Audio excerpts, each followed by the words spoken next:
और शुरुआत करते हैं एक बड़ी खबर के साथ। बड़ी खबर है, नवंबर महीने में देश के औद्योगिक उत्पादन में वृद्धि दर 2 साल की उच्च स्तर यानी 6.7% पर पहुंच गई है। राष्ट्रीय सांख्यिकी कार्यालय यानी कि NSO और NSO ने अक्टूबर 2025 के लिए औद्योगिक उत्पादन वृद्धि के आंकड़े को भी संशोधित किया है।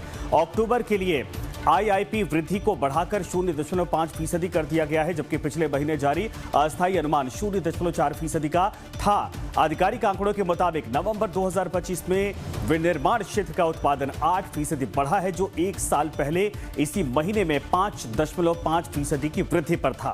खनन क्षेत्र का उत्पादन भी नवंबर में 5.4% बढ़ा, जबकि नवंबर 2024 में यह वृद्धि 1.9% रही थी। लेकिन इस बार ये जो आंकड़े आए हैं ये वाकई में बहुत शानदार कहा जा सकता है कि वृद्धि दिखाती है।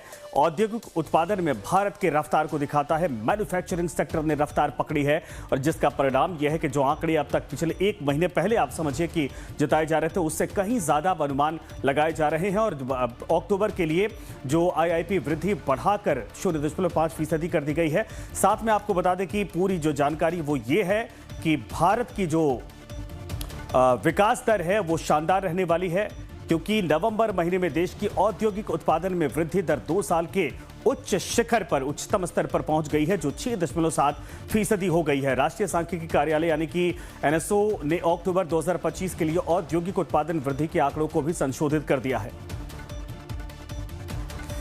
यामिनी अग्रवाल अर्थशास्त्री इस वक्त हमारे साथ जुड़ गए हैं। यामिनी जी, आपका स्वागत है। जाहिर सी बात है ये जो नंबर आंकड़े हैं ये भारत के भविष्य के लिए बहुत शानदार हैं और ये दिखाता है कि 2025 भारत के लिए हर मायने में बेहतर साबित हुआ है और ग्रोथ की रफ्तार बहुत अच्छी होने वाली है। जी, आपने बिल्कुल सही कहा। ग्रोथ की रफ्तार बहुत अच्छी है और पिछले तिमाही में भी हमने देखा 8.2% ग्रोथ रही है। और GST के जो रिफॉर्म्स हैं जो सरकार लाई थी उसका फायदा नजर आ रहा है, जहाँ पे कंजम्पशन ग्रोथ भी है और प्रोडक्शन में भी आउटपुट्स में ग्रोथ नजर आ रही है। इकोनॉमी का जो चक्का है वो जो है तेजी से घूम रहा है और भारत सभी संसार भर की इकोनॉमी से एक बेहतर परफॉर्मिंग इकोनॉमी नजर आया है। और ओवरऑल ये इंडस्ट्रियल प्रोडक्शन उसको स्ट्रेंथन करता है और ओवरऑल इकोनॉमी में स्ट्रेंथ देता है। नहीं, अगर औद्योगिक उत्पादन बढ़ता है तो इसको सरल भाषा में कैसे समझा जाए? क्या MSME सेक्टर में बूस्ट आया है? तमाम जो कंस्ट्रक्शन के काम हो रहे थे या फिर इंडस्ट्रियल एरिया थे या फिर इन सब के अलावा जो मैन्युफैक्चरिंग सेक्टर थे, उन सभी में तेज गति के पीछे की वजह क्या हो सकती है इसमें?